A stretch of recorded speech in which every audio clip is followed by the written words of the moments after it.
Welcome back to Inside Politics. Our guest today is Nashville Mayor Megan Barry. She just made her first State of Metro and budget address, and we're talking to her a little bit more about what that's all about. Mayor, you mentioned we've been talking about schools. One of the reasons that you mentioned that you're going to add in some money for English language learners. Now, in a lot of cases when that issue comes up, taxpayers and some politicians feel like that's a burden on them, but you feel exactly the opposite, that it's more of an opportunity for Metro, although it's going to be a bigger part of our budget. Well, the reality is that we have many children in our system who are multilingual, and we need to make sure that they have strong English language skills because they're going to be our workforce. And I mentioned in my speech that I've had 9 consul generals and folks from different countries since I came into office who want to know about Nashville. I mean, we're going to be a global economy, and having those multi-language children are going to be critical. Being diverse and being welcoming is something I know you pride Nashville on and pride your administration about, but there was a recent bill passed in the legislature and signed by Governor Haslam that has raised concerns about that in terms of allowing counselors to not treat people that they don't like in terms of their personal beliefs or values. You share a concern about that, and we're seeing signs that some groups may not come here because of that. So is this something that's going to financially hurt Nashville? Well, I think anytime there's legislation out there that gets passed and signed into law that makes us appear less warm and welcoming, there's a potential economic impact.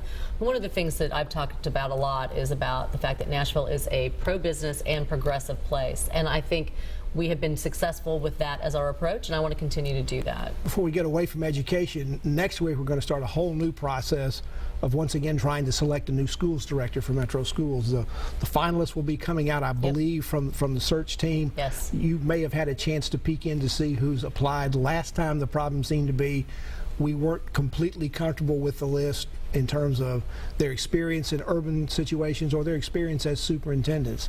How do you feel about the general pool of what we're going to be choosing from for finalists? Well, what I'm happy about is the process. You know, I think we as a community have come together and been very clear about what we want to see. I have not seen the final list. I will see that soon, but I will tell you that the intent of that list is to have at least three candidates by the end of this that are all acceptable. So if one doesn't take it, we've got 2 others that are in the wings. Now, looking at the list, it appeared to me that when it comes out, you sort of start this almost toboggan-like ride. You're up and down. They're here. They're all coming in to meet with the board, to meet with you, to meet with the community, do lots of other things. And then in the space of about 2 weeks, the board's supposed to be down having selected one person and done that. That seems like that seems like speed dating to find a new director. Actually, is it too fast? No, I don't think so. I mean, we put a lot of energy into this before we've gotten to this point, and it's actually more about being fair to the candidates. The candidates want us to have an expedited process where we're making a decision because they've gotten to this point. They don't want this to drag on.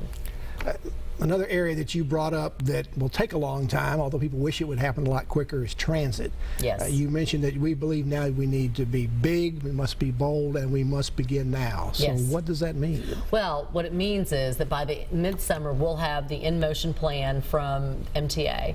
And from a regional perspective, we will actually have laid out what 15,000 Middle Tennesseans have said that they think it is important. My challenge now is, of course, the funding mechanism and identifying that funding mechanism. Well, I want to talk to you about that funding mechanism, but first let's look at your budget. You address the transit needs. Every year Metro addresses its transit needs in part by the subsidy it gives to the Metro Transit Authority. And looking at the figures this time, it was about a $2 million increase in the subsidy. That doesn't sound particularly big or bold in a budget of $2 billion. Well, $2 million is the increase for the operating budget. So when we start to talk about what we need to do, this is all capital. And the funding mechanism that we're going to need for capital improvements are going to be something that the state and the feds are going to have to help us with. Because you mentioned the funding mechanism during your speech, but you didn't give any suggestions or recommendations for where that might go. That has to go to the state legislature. Do you have any hints or ideas you'd like to share with us about what that funding mechanism ought to be? Well, I mean, I will tell you that there are lots of options out there.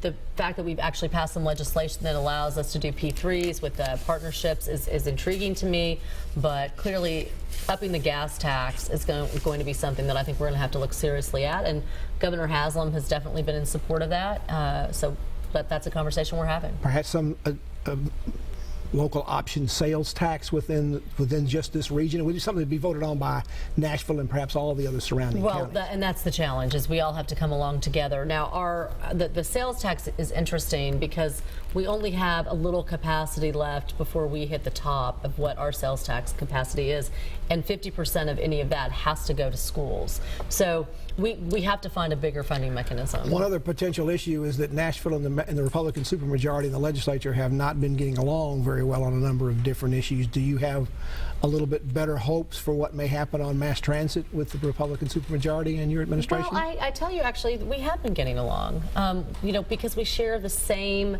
thoughts around. Well, not necessarily on affordable housing or on Metro's workforce amendment. I'm trying to be generous. Okay. Because there are some commonalities of where we do agree, and of course transit is one of them. I've had the opportunity to sit down with a lot of the legislators who are from the Republican Party. We all understand that if we're going to continue to have this great economic engine called Nashville, people got to move around. Now, you said that Republicans and Democrats both get stuck in traffic jams. They do.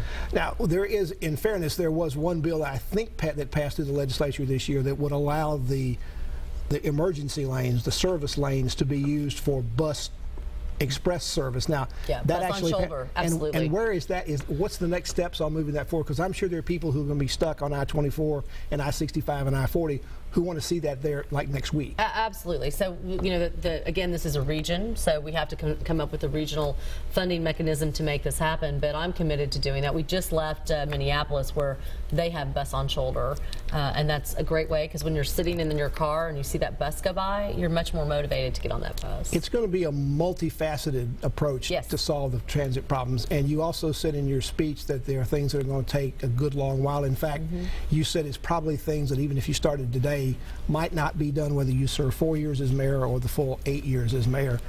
That's frustrating for taxpayers, but I suspect it's also frustrating for elected officials and mayors. Sure, but that's why we have to get started.